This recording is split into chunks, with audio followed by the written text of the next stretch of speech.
Le premier potager de Léa. Quelques semaines après la rentrée, Léa commençait à se sentir chez elle dans sa nouvelle ville. Elle avait pris l'habitude de prendre le bus avec Inès et de déjeuner avec ses nouveaux amis. Pourtant, les longues journées d'été lui manquaient déjà un peu.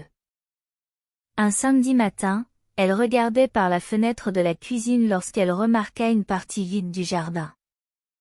L'herbe y poussait mal, et personne n'utilisait cet espace. Soudain, elle eut l'idée d'y créer un petit potager. Léa avait toujours aimé cuisiner avec sa mère, mais elle n'avait jamais cultivé ses propres légumes. Elle imaginait déjà des tomates rouges, des courgettes et des herbes fraîches. Elle demanda donc à ses parents si elle pouvait utiliser ce coin du jardin. Son père trouva l'idée excellente, mais il lui rappela qu'un potager demandait du temps et de la patience. Il faudrait préparer la terre, arroser régulièrement et protéger les plantes des insectes. Léa promit de s'en occuper sérieusement. Le lendemain, ils allèrent ensemble dans une jardinerie située à l'extérieur de la ville. Léa fut surprise par le nombre de graines, de plantes et d'outils disponibles. Elle ne savait pas par où commencer. Une employée leur expliqua que certains légumes étaient plus faciles à cultiver que d'autres. Elle conseilla à Léa de commencer avec des tomates, des radis, des courgettes et de la laitue. Elle lui proposa aussi du basilic et du persil pour accompagner ses futurs plats. Léa choisit quelques petits plants de tomates et de courgettes déjà prêts à être mis en terre. Pour les radis et la laitue, elle acheta des sachets de graines. Son père ajouta un petit arrosoir vert et une paire de gants au panier. De retour à la maison, ils commencèrent par enlever les mauvaises herbes. La terre était sèche et dure, alors ils durent la retourner avec une pelle. Après 1 heure de travail, Léa avait mal au bras, mais elle refusait d'abandonner. Ils ajoutèrent ensuite du compost pour rendre la terre plus riche. Son père lui montra comment mélanger le compost sans abîmer les petits animaux utiles qui vivaient dans le sol. Léa découvrit que même les vers de terre jouaient un rôle important dans le jardin. Après avoir préparé plusieurs rangées, Léa planta les tomates près du mur ensoleillé.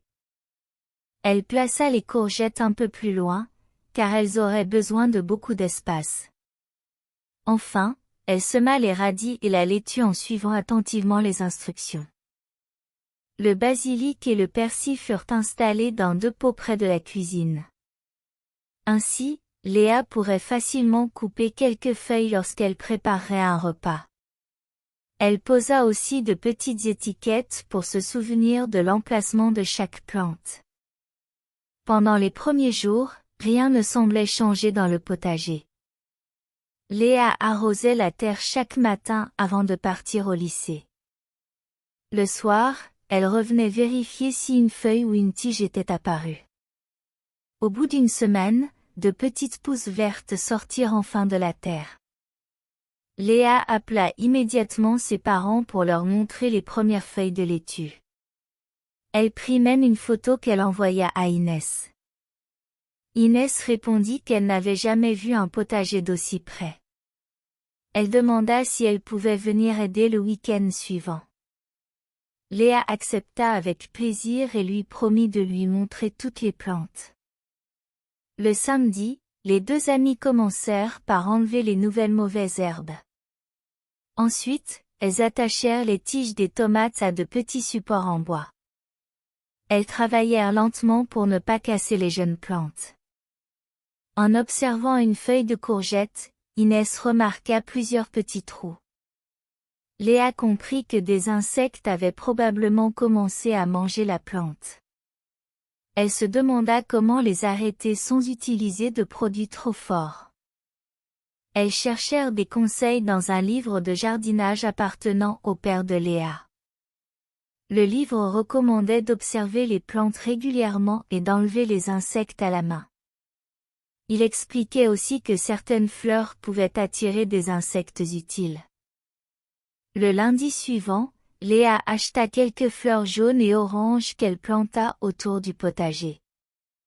Elle rendait le jardin plus joli tout en protégeant les légumes. Peu à peu, elle comprenait que toutes les plantes pouvaient travailler ensemble. Les semaines passèrent, et les journées devinrent plus fraîches. Malgré cela, les tomates grossissaient et les courgettes produisaient de grandes fleurs jaunes. Les rangées de laitue formaient maintenant de belles feuilles vertes. Les radis furent les premiers légumes prêts à être récoltés. Léa tira doucement sur une plante et découvrit un petit radis rouge couvert de terre.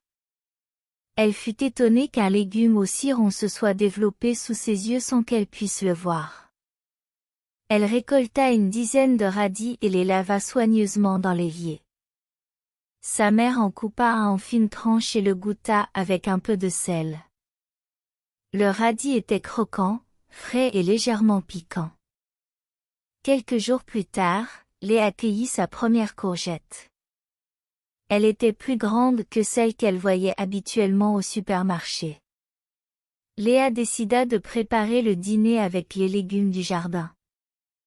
Sa mère lui proposa de cuisiner une tarte aux légumes avec de la courgette, des tomates et du fromage. Elles commencèrent par préparer une pâte simple avec de la farine, du beurre et un peu d'eau. Pendant que la pâte reposait, Léa coupa les légumes en tranches. Elle fit revenir les courgettes dans une poêle avec un peu d'huile d'olive. Puis elle ajouta du sel, du poivre et quelques feuilles de basilic. Une bonne odeur se répandit rapidement dans toute la cuisine. Léa étala la pâte dans un moule et disposa les légumes par-dessus. Elle ajouta du fromage râpé avant de mettre la tarte au four. Pendant la cuisson, elle prépara une salade avec la laitue et les radis du potager. Lorsque son père entra dans la cuisine, il fut impressionné par le repas. Il demanda si tous les légumes venaient vraiment du jardin. Léa répondit fièrement qu'elle les avait récoltés le jour même. Toute la famille s'assit ensuite autour de la table. La tarte était dorée, les courgettes étaient tendres et le basilic ajoutait beaucoup de goût. Même la salade semblait meilleure parce qu'il savait d'où venaient les ingrédients. Léa réalisa que cultiver des légumes demandait beaucoup plus d'efforts que de les acheter.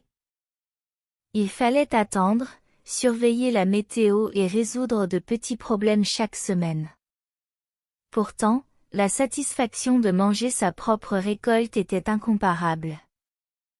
Le lendemain, elle apporta une part de tarte à Inès au lycée. Inès la goûta pendant la pause et demanda immédiatement la recette. Léa lui proposa de venir cuisiner avec elle la prochaine fois. À l'automne, les dernières tomates commencèrent enfin à devenir rouges. Léa les cueillit avant que les nuits ne deviennent trop froides. Avec sa mère, elle prépara une grande sauce tomate parfumée au basilic et au persil. Elles laissèrent la sauce cuire lentement pendant presque 1 heure. Léa la remuait de temps en temps pendant qu'elle faisait ses devoirs à la table de la cuisine.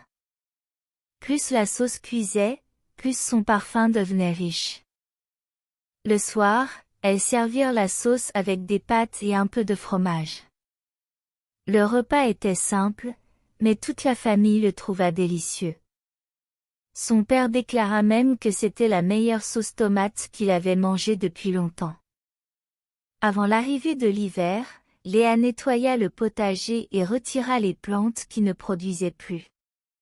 Elle conserva quelques graines et nota dans un carnet ce qui avait bien fonctionné. Elle voulait être mieux préparée pour l'année suivante. Elle décida qu'au printemps, elle planterait aussi des carottes, des haricots et peut-être des fraises. Inès avait déjà proposé de l'aider à agrandir le jardin. Les deux amies imaginaient même organiser un grand repas avec tous leurs légumes. Grâce à son premier potager, Léa avait appris bien plus que le simple jardinage. Elle avait découvert la patience, la responsabilité et le plaisir de créer quelque chose de ses propres mains. Désormais, chaque légume dans son assiette lui racontait une petite histoire.